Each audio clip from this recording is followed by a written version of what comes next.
Hello listeners, Jordan here. I just want to let you know that you can listen to Nighttime early and ad-free on Amazon Music. Include it with Prime.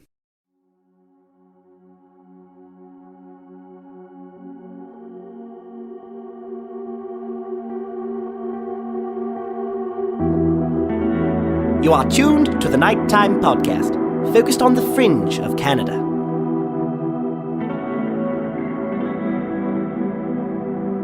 Whenever I feature my favorite paranormal stories, I feel the need to double up on the exposition, perhaps as a way to prop up the topic as important or compelling for the layperson that's new to it.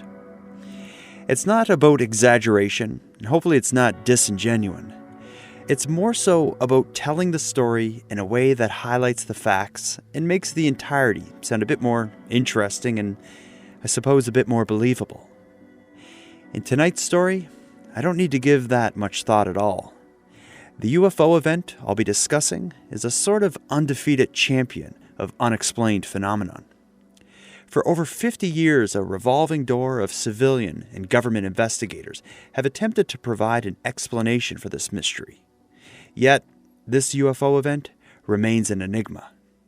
What is known is that in 1967, just months prior to the other famous Canadian UFO event in Shag Harbor, a man stumbled out of the woods in rural Manitoba, disoriented, vomiting, and badly burned. This wasn't the story of a bonfire gone wrong, and it had nothing to do with alcohol. The story this man told, and the one he maintained until his death in '99, was that he encountered a UFO and got burned in the process. Tonight, in this episode of Nighttime, our topic is Stefan Michalek and the 1967 Falcon Lake UFO Incident. Does anybody ever come back with the marks of having been on one of these ships? Very definitely. Right here in Manitoba, we have one of the finest cases on record. It's a very interesting case. It took place at Falcon Lake. This was back in '67, and the gentleman involved, Michalek, he had stopped for lunch, and he saw these bright lights. He looked up. As he was looking, one of them came down, one flew off, and as he looked at this thing, a hatch opened up.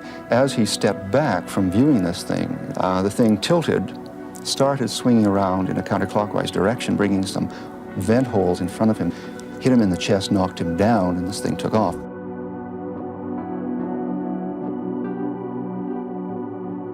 To dig into the strange story of the Falcon Lake UFO incident, I reached out to Chris Rutkowski, a past guest of Nighttime. The Falcon Lake story is one Chris knows well. As a child, Chris lived just down the road from the man at the center of the story, Stefan Michalek. And later in life, Chris would find himself co-writing the definitive book on the case with the witness's son. So let's dive in. In the upcoming conversation, Chris Rutkowski shares details of the Falcon Lake event, and in doing so, explains why this event has remained such a major part of Canada's UFO story.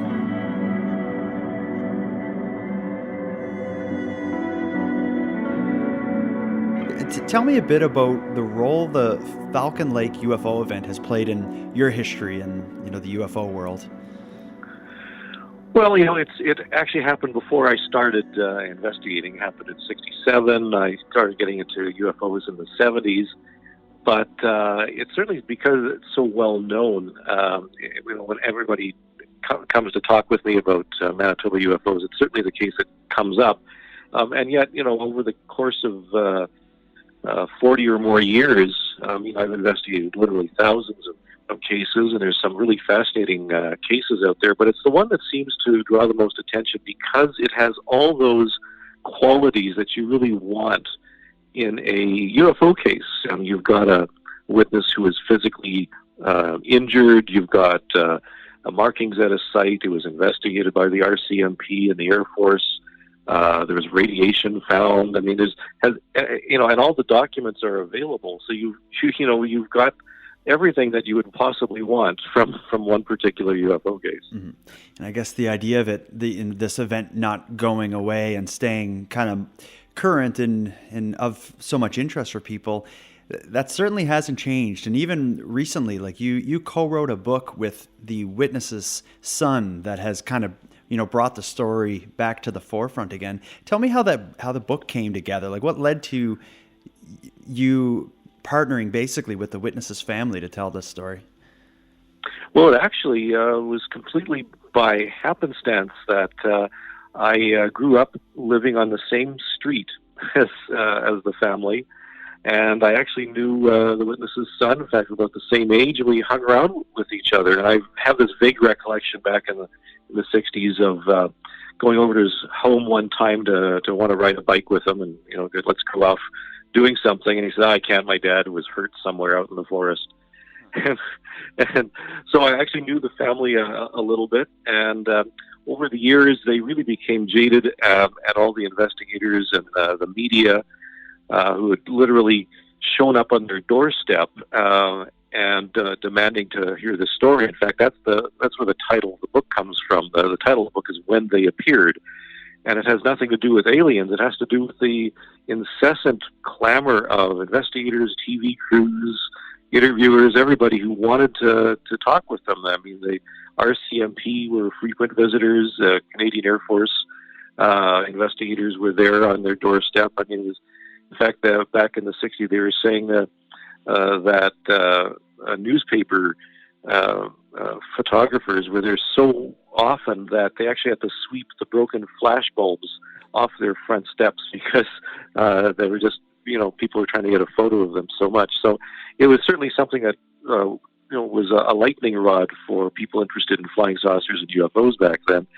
And because I knew the family a little bit, they trusted me when I came and said, I've been investigating UFOs for a few years. This is in the 70s already. And, I wanted to talk with somebody who had a really unique experience. So they allowed me into their home, spent many, many hours with them and hearing the story. And they eventually presented me with a lot of the artifacts. I mean, I have a piece of the metal that was found, the shirt that he wore at the time that was burned.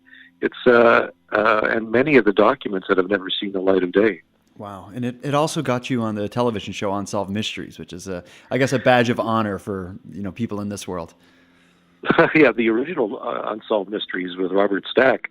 Yeah, NBC flew us down for the recreation to their set, and that was an experience in itself.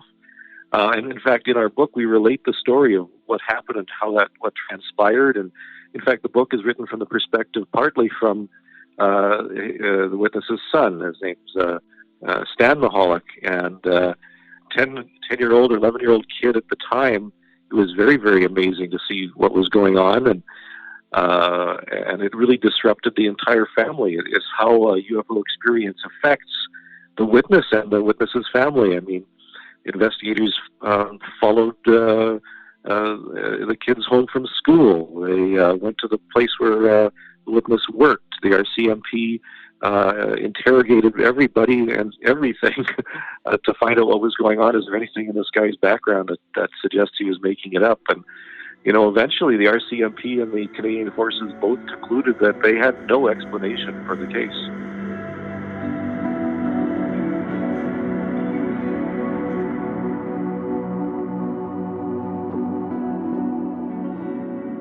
We'll get to the event now, and the whole thing really revolves around a single witness, being Stefan Mahalik or Stephen Mahalik.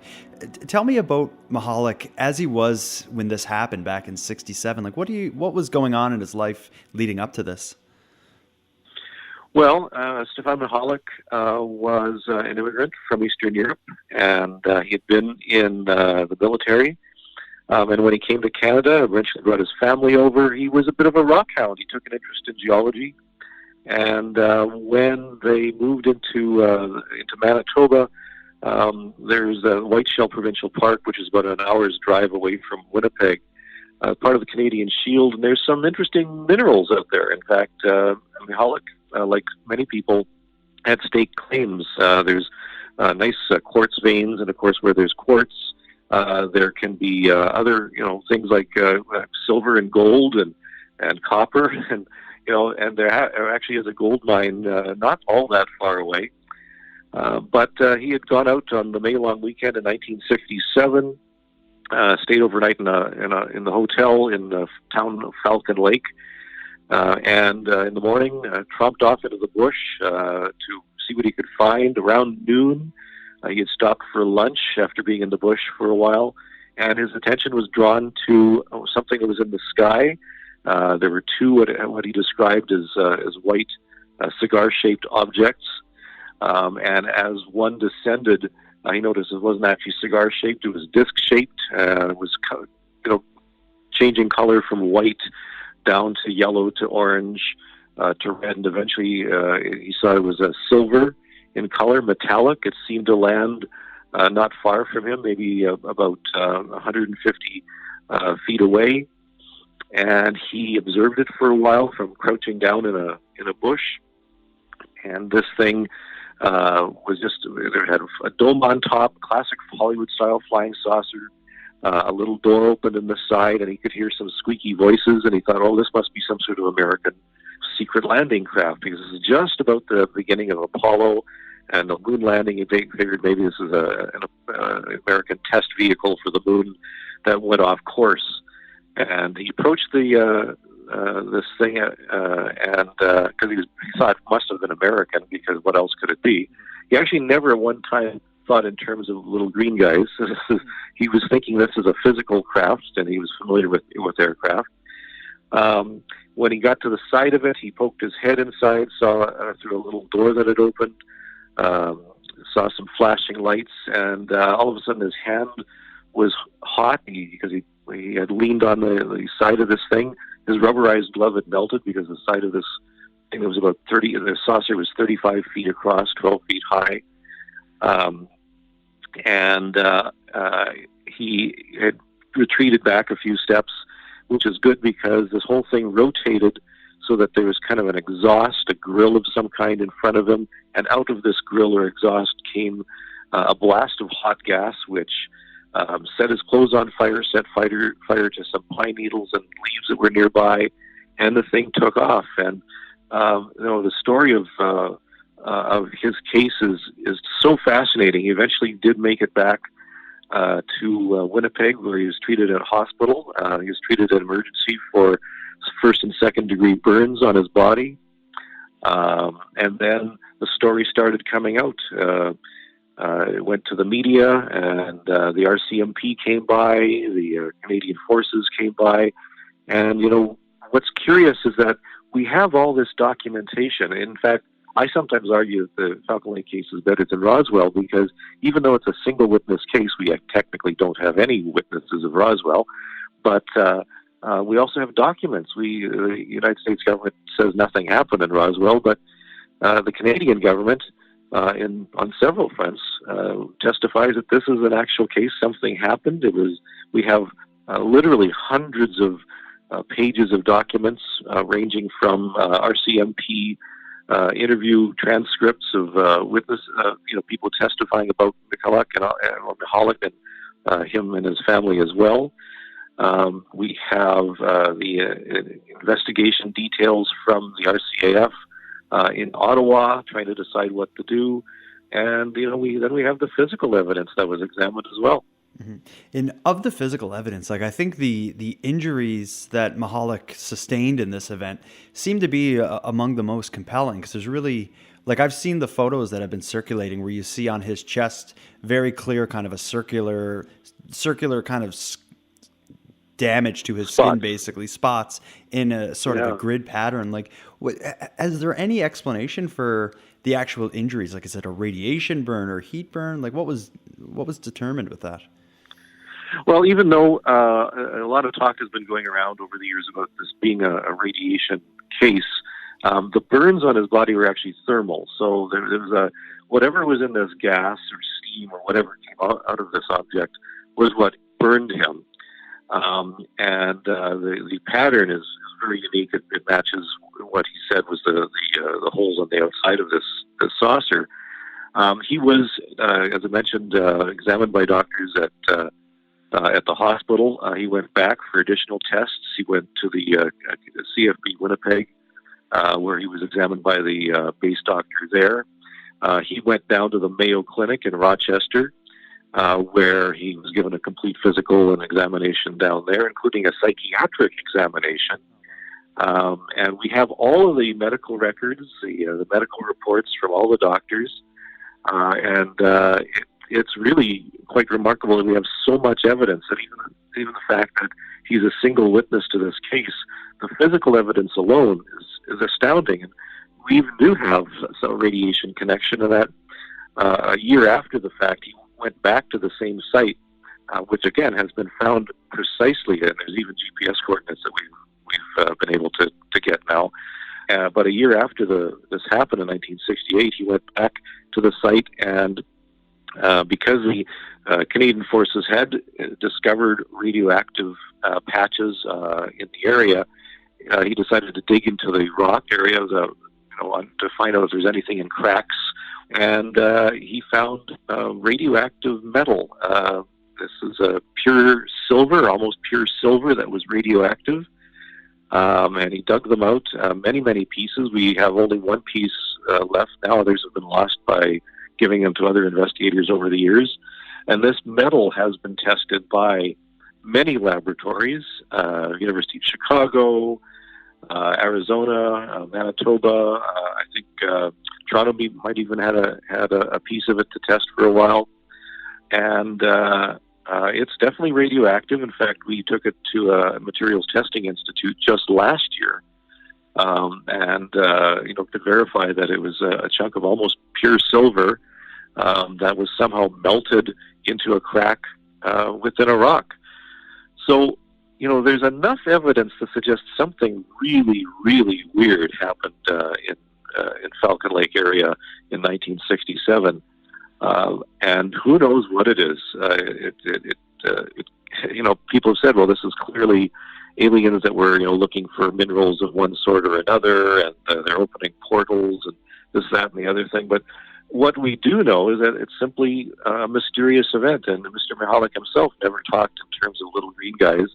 He was convinced this was a physical craft of some sort, terrestrial, and went to his grave, saying, this is what happened to me. I'm not lying. His testimony never wavered over the decades. And he was just a straight shooting kind of guy. And, if people want to point to a case that seems to be indicative of something really weird that can't be explained, this would be one of them. Like when we think of this event today, it's well known in the in the UFO community. But at the time, like Falcon Lake, the way I understand it, is a very kind of rural, low population area. How did the story spread so quickly? Like what led to this weird event in this small town in Manitoba? What led to it, being spread around the world as it is today? Well, as I mentioned, when he came, he had to travel from there. He actually went by Greyhound, I think. By bus from Falcon Lake to Winnipeg, where he was taken immediately to the hospital by his family. His concern actually was that he didn't want this happening to anyone else. So he had actually contacted the Air Force first, and then he contacted the media. Of course, this was a Saturday evening into Sunday, and there was really nobody around. So when he contacted the newspaper, somebody came out later that next day, and the story appeared, and because of the topic, it was carried across Canada. Went into the United States. They started getting phone calls from the BBC in England. It really, attracted a lot of attention. And then over the years, from time to time, Unsolved Mysteries, NBC was interested in them. It was featured and recreated on A&E in one of their shows, or a couple of their shows. It has all these elements. It's a very visual story. But because it had never really been told in its entirety, there are a lot of misconceptions, like the fact that he was burned by radiation, or there was some impurity in his blood, or maybe he was hoaxing the whole thing, and he had stolen radioactive material from a laboratory and was doing something nefarious. And the fact that the story was taking on a life of its own was one of the reasons why, when I was speaking with the family one time, they suggested, well, let's tell the story once and for all, and giving all the background. So we got together and we produced the book when they appeared. told in actually 4 parts. Once by the words of Stefan Mihalik himself, because back in 1968, the family was getting so tired of having people come by and he'd have to tell the story all over again. One of their friends said, "Well, let's write it all down." So Mr. Mihalik dictated in his own language, and somebody translated and published the thing in a little booklet form. They printed, several hundred copies, and this would give them out to people who wanted to know the story. They didn't make a single penny on the book. They wasn't out to make any money on this. In fact, they avoided publicity as much as possible. But we've reprinted that as the first part of the book. Then Mr. Mihalik's son Stan tells the story from his perspective. What happened when Dad came home from the bush that day, and how the RCMP officers showed up at the door, and tells the story in great detail. Then my own investigations, and I investigated the case kind of as a cold case back in the 70s, and then a reinvestigation that we conducted, trying to get more detail in the ensuing years. So, it really is a detailed account of what we know about the case. We reprint many of the documents that were found in the National Archives and others that we discovered over the years from RCMP and RCAF. So, this is a case that is truly remarkable, and it's part of Canadian history to the point where the Canadian government actually commemorated it with a coin a few years ago. And there was actually a miniature, or not a miniature, but a small opera which was commissioned and performed about this. It was called Burns from Beyond. And there's a move to try and get the site marked somehow in the way that Shag Harbor is marked now in Nova Scotia, with some sort of sign and a plaque or something along those lines. So there's quite a strong interest even to this day. In fact, Falcon Lake is kind of turning into a bit of a Shag Harbor, that the businesses sell UFO burgers, and there's some souvenirs and T-shirts and that type of thing. And the site is actually fairly remote. It's about a good hour-long horseback ride into the bush, and there's a riding stable that will organize a ride, with pack mules and so forth to get in there, for several hours. So it's turning into quite an interesting part of Acadiana. Mm-hmm. And one thing, like you mentioned Shag Harbor there, and it's hard to escape some of the, not so much the similarities with the individual or with the specific events, but just in the way the stories are maintained. And one thing that I think is really unique or really interesting about this is these two events, Shag Harbor and the Falcon Lake incident, they happened like a matter of months apart. What was going on in the world in 1967 that would lead to these two major UFO events occurring so close together? That's a very good question. As a matter of fact, one of my next projects that I'm working on now is a book or a publication about 1967. In fact, they're just two of some really bizarre cases that were occurring that year. There was a case in Canada that same year where a young girl was seen being sucked up into the sky by a hovering object and had to be pulled back down by some other witnesses. There was a case out your way in the Maritimes where a train engineer saw a UFO fly over the train as it was chugging along. There were cases out in Alberta where a photograph was taken. So there's some fascinating things that were going on from one end of the country, and it seemed all in 1967. And why 1967? I'm not sure, but for some reason, Canada seemed to have been under siege by the flying saucers. Mm-hmm. Now, with that, I'm going to ask a bit about your thoughts on this event, but you have such a reputation for being like a UFO investigator type, but also being really down to earth with your opinions and your theories on these different events. If what happened in Falcon Lake wasn't an alien spacecraft or whatnot. Like, what are some of the more compelling explanations that you've come across? Well, I mean, Palmero Campagna is convinced there was a sort of an updated version of the Avro car. That the discs were still under construction back then, and this is something that the Americans were indeed flying around. I don't know if I buy that, because we just simply don't have any predecessor that was capable of doing this and flying around immediately before or immediately after. And I realize things get developed and prototyped and shelved really quickly, but with this type of technology, you'd see some more evidence of it. Mm-hmm. We wouldn't have used an Apollo rocket to get to the moon, for example. So I think there's some ideas like that are possible. There's some debunkers who just say he made the whole thing up. It's just one elaborate hoax. My argument there is it's so elaborate that the RCMP and the RCA both concluded that it had no explanation, and they certainly could have charged Mihalik with public mischief, because literally hundreds and hundreds of man-hours were spent, by officers and in the military, investigating this case, and you'd think that something would come of it eventually if that was the instance.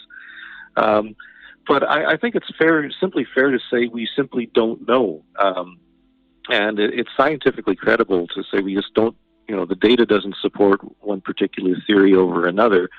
It's certainly not enough to say that this definitely was an alien flying saucer, but it suggests that there was something very, very unusual that occurred in the area near Falcon Lake in 1967. So I think it's part of the mystery and part of the lore, but it is one reason why so many people are fascinated by the subject, because there are a few cases like this that just make you scratch your head and shrug your shoulders and say, I don't know, but boy, it's interesting. Mm-hmm. And I guess some parts of it that are irrefutable are, of course, he was there, and there's no argument about him going out there doing his prospecting for rock. There's no question that he had these severe burns because they were photographed, and there's the medical documentation. And then, of course, the anomalous metals that were found. So no matter what, those kind of three pieces of the story can't really be debated, I suppose. Yeah, and I would say that if it was a hoax, it's probably the best hoax that's been perpetrated. I mean, it certainly makes Billy Meyer and George Adamski fade into the background. Yeah. Now, one other thing about Stefan Michalak, you mentioned that he had at the time wrote like a short book describing the event, and I think a lot of people who consider the possibility that it was an elaborate hoax may think like, yeah, of course he wrote a book and was selling it, but I think when you call it a book, that may even be exaggerating it. Like, this was only like a 20 or 30 page thing, if I'm not mistaken, that he wrote. Like, it was really just him telling the story and writing. Yeah, it was really a booklet, I suppose, more than anything else. And they only produced a box full at their own expense. Mm-hmm. And they really didn't make any money on this at all. In fact, the little booklets are collector's items now. If someone has one, it's pretty rare. Wow.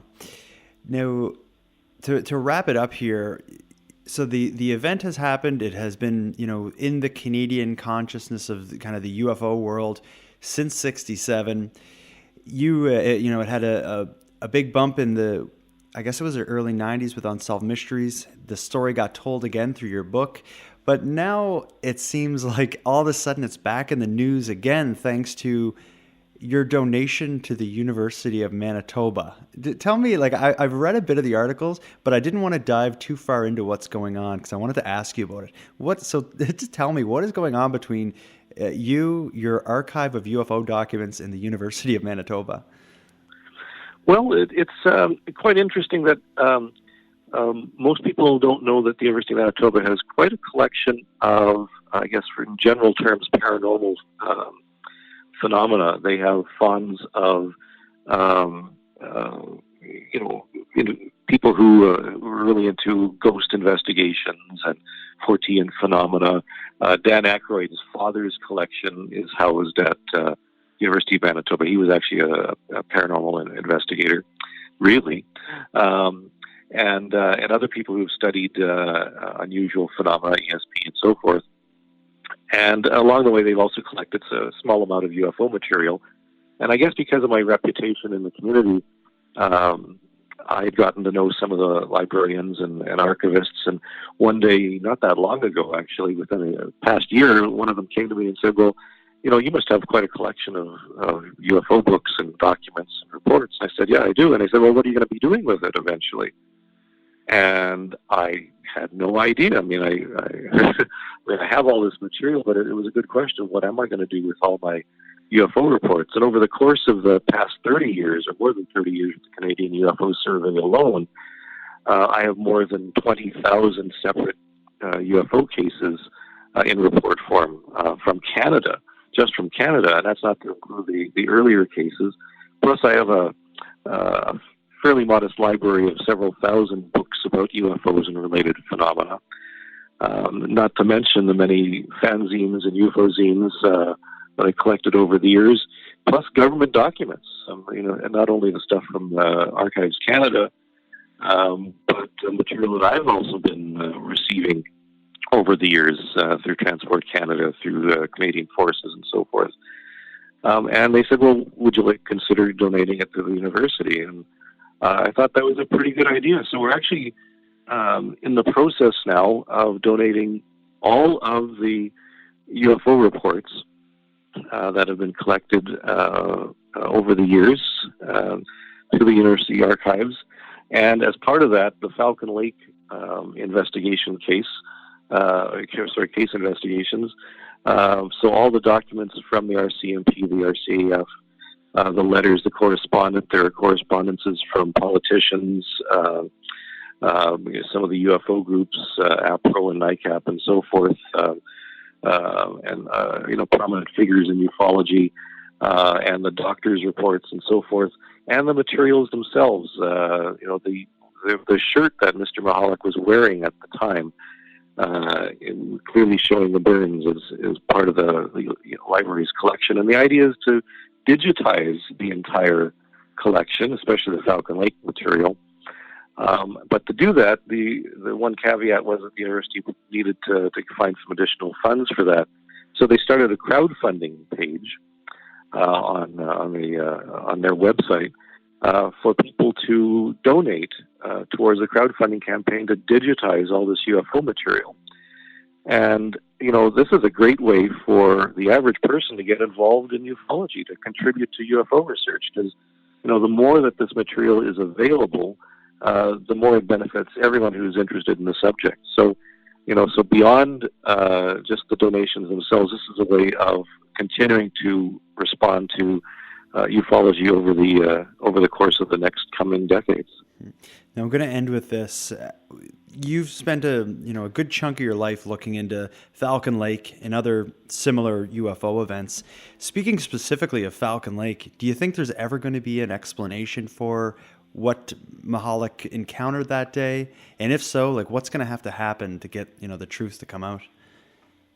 That's a very good question. And we had that discussion, Stan Mahalik and myself, and he said he would like nothing better than one day that he would get a letter from the Minister of Defense saying, you know what, sorry about this. This actually was ours, and it was an accident.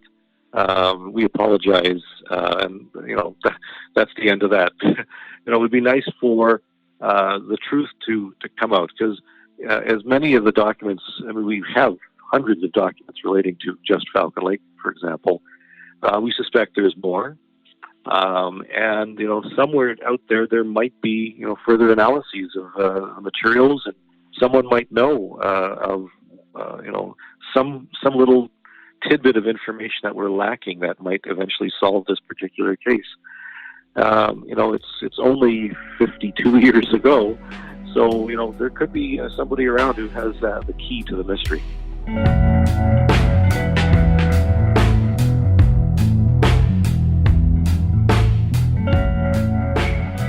I want to thank you for joining Chris and I in our discussion that surrounds the Falcon Lake UFO event. To To me, there's no question that something unique happened to Mahalik in the forests of Falcon Lake. The photographs taken of his injuries make that clear.